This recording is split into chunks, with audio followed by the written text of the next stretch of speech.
meus queridos. Vamos começar mais uma aula de literatura para o primeiro ano do ensino médio. Hoje nós vamos falar sobre o quinhentismo brasileiro. Bom, o quinhentismo brasileiro, ele tem início no século XVI. E nós vamos ver aí um pouquinho do contexto histórico. Nós estamos aí com o Renascimento na Europa. Lembrando que o Renascimento ele acontece somente na Europa e no Brasil ele não acontece. No Brasil acontece o quinhentismo, as literaturas escritas no século XVI, nos anos de 1500 à frente, né? Então, por que não existe o Renascimento no Brasil? Porque não existe, entre aspas, né, uma cultura para renascer, assim como acontecia na Europa. A Europa, o Renascimento, ele se deu, né, em busca do passado, né, renascer a antiguidade clássica. Isso é um assunto para uma próxima aula. Então, Brasil não houve renascimento. E na Europa, ele durou durante os séculos XV e século XVI. Nós vamos ter também aí uma divisão, entre aspas, do mundo entre Portugal e Espanha. Portugal e Espanha, os dois países com maior mando, vamos dizer assim, né? Entram num acordo e dividem o mundo em duas partes. Aí é que surge lá, quando vocês estudaram lá em História, o Tratado de Tordesilhas. Na ilha de Tordesilhas, eles dividem o mundo em duas partes. Uma parte fica com a Europa e a outra, uma parte fica com a Espanha e a outra com Portugal. Nesse meio tempo, nesse interim, nós temos também a Contra-Reforma. Nós tivemos aí Lutero, né, contra a Igreja Católica, um frei católico, um padre católico, que se revolta com alguns desmandos do clero e vai trazer a reforma protestante, né, em forma de protesto, por isso o nome protestante. E a Igreja Católica se reúne e faz a Contra-Reforma para dar uma resposta a esse burburinho que Lutero conseguiu fazer aí na igreja. Né? Claro que Lutero não fez isso sozinho, ele foi bancado por alguns reis que também não queriam ficar eles eram contra, né, algumas leis da Igreja Católica por não favorecerem a eles. Nós também temos aí as grandes navegações. Né? Portugal, ele bancado também um pouco por Espanha, ele sai para as grandes navegações. E nessas grandes navegações, navegações ultramarinas, que vocês vão estudar isso mais em história. Claro, isso aqui a gente só está dando uma passada para a gente ver que a história está ligada com a literatura. As grandes navegações, elas vão atrás de novos negócios. Portugal, no caso, aí estava buscando novos caminhos para chegar às Índias. Em 1500, a esquadra de Cabral, de Pedro Álvares Cabral, chega ao Brasil em Porto Seguro, né, na Bahia.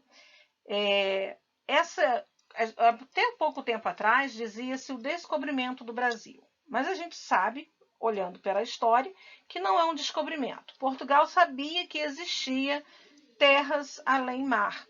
Então, ele queria conferir se realmente ele tinha se dado bem ou se Espanha tinha passado a perna neles, né?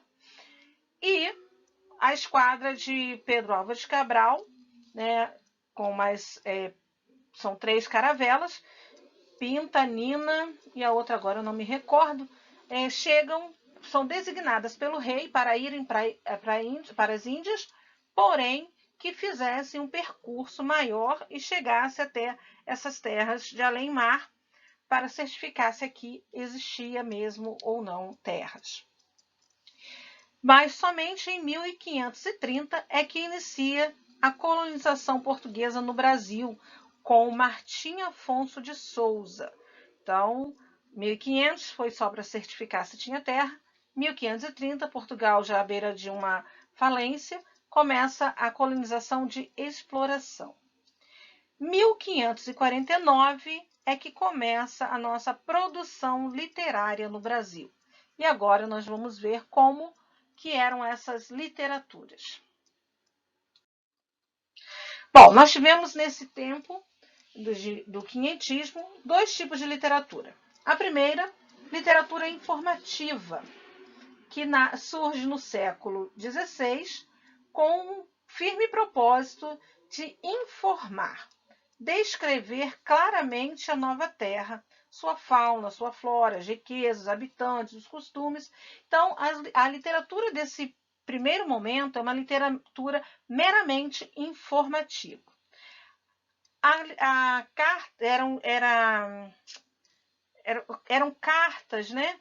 Cartas, tratados, e a carta mais importante que nós temos dessa época é a carta de Pero Vaz de Caminha, que é a carta do achamento, ou simplesmente, como muitos falam, a carta de Caminha, que foi escrita em 1º de maio por ele, que era o capitão Mor da esquadra, o escrivão Mor, perdão, da esquadra. O que é o escrivão Mor? É o escrivão principal da esquadra. Ele escreve a El Rei de Portugal, falando sobre a terra. Vejam aí um fragmentozinho desta carta, como ela exaltava as qualidades da terra e dos habitantes, né, de tudo aquilo que eles estavam vendo. E uma daquelas moças era toda tinta, de fundo a cima, daquela tintura a qual, certo, era tão bem feita e tão redonda, e sua vergonha, que ela não tinha, tão graciosa, que há muitas mulheres de nossa terra, vendo-lhes tais feições, fizera vergonha por não terem a sua como ela. Bom, aí a gente vê a palavra vergonha aí se repetindo num trocadilho também. Por isso essa carta é considerada uma carta literária. Ela é tida como a certidão de nascimento do país, do nosso Brasil. Então aí o que nós temos aí? Vergonha aí, como eles não falavam, né, claramente o nome das genitálias femininas nem masculinas, então eles usavam a palavra vergonha. Então, o que ele quer dizer aí? Que as índias estavam nuas e eram tão lindas, tão graciosas, que as mulheres da terra, de nossa terra, ou seja, de Portugal, vendo tais belezas, ficariam com vergonha. Então, ele usa a palavra vergonha para dizer que é vergonha de sentir vergonha e vergonha de ser as partes íntimas da Índia sendo mostradas sem nenhum tipo de pudor, porque os índios viviam um país tropical, né, e nus, né, não vestiam nada. E isso para eles foi um grande, nossa, o que está acontecendo, né?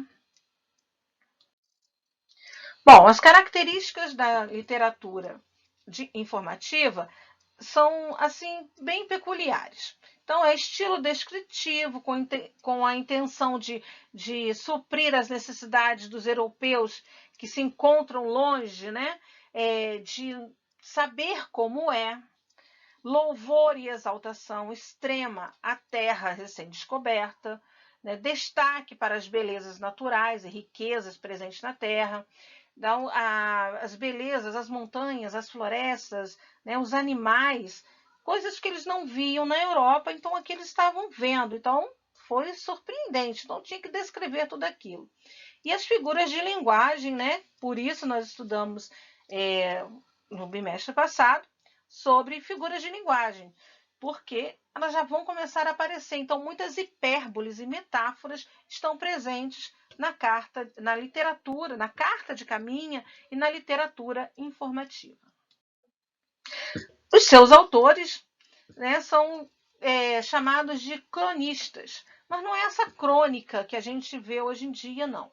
São crônicas do descobrimento, são relatos históricos que só têm a intenção, que não tem intenção literária, mas acabam por ser de valer de algum recurso estilístico, como as figuras de linguagens. Por isso que essas crônicas do descobrimento tomam forma de literatura bem mais para frente. E os seus autores são os cronistas. Então, Pero Vaz de Caminha era um cronista.